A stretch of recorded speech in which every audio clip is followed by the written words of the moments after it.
Si vous êtes élu président de région, il y a des mandats que vous serez contraint d'abandonner. Lesquels? J'ai été très clair sur cela.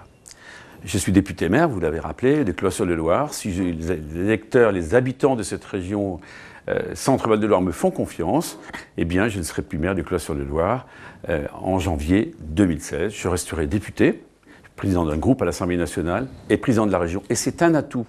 C'est un atout d'avoir ces deux fonctions qui sont parfaitement complémentaires. Pourquoi? Un président de région, par exemple, s'il veut qu'il y ait plus de médecins dans sa région, qu'est-ce qu'il fait? Il va voir le ministre à la fois des Affaires sociales, mais également des universités. Et lorsque vous êtes député, lorsque vous êtes en plus en charge d'un groupe parlementaire, vous êtes beaucoup plus près de celles et ceux qui ont en main la décision. Si demain, il faut accélérer des projets qui sont indispensables dans cette région, comme le numérique, eh bien, vous avez plus de possibilités quand vous êtes parlementaire et président de région d'être entendu, d'être écouté à Paris. D'autant plus que nous ne serons que 13 présidents de région en janvier 2016. Ça veut dire que ce poids politique, c'est ce qui a manqué à la région centre. Un très bel exemple, qui est un exemple très attristant pour notre territoire, c'est le fameux contrat de plan entre l'État et la région, où la dotation qui a été donnée à la région Centre-Val de Loire est 2 fois plus faible par tête d'habitant que ce qu'on a pu voir dans d'autres régions de France.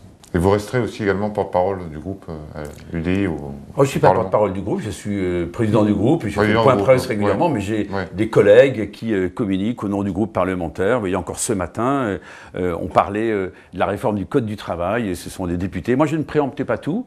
Ma technique, on me dit, oui, ça fait beaucoup d'être député et président de région. C'est vrai que ça demande du temps, ça demande de l'engagement, mais j'aime tellement cette région, j'ai tellement au cœur, et chacun sait que je fais mon mandat, j'exerce ce mandat en étant dans la proximité. Et le fait d'être député permet d'être vraiment au contact permanent des électeurs. Le fait d'être président de région vous permet aussi d'avoir une stratégie de développement régional et de travailler main dans la main avec les départements, avec les agglomérations, avec les forces vives. Et si la droite l'emporte à la présidentielle en 2017 et qu'on vous propose un poste de ministre ou de secrétaire d'État? Je vais vous répondre tout de suite. La politique fiction, je n'en fais jamais. Moi, je suis concentré sur une chose, proposer une alternative les 6 et 13 décembre prochains dans cette région Centre-Val de Loire. La France va mal parce que François Hollande la pilote depuis 3 ans et demi. Cette région ne va pas bien, je viens de l'expliquer ainsi.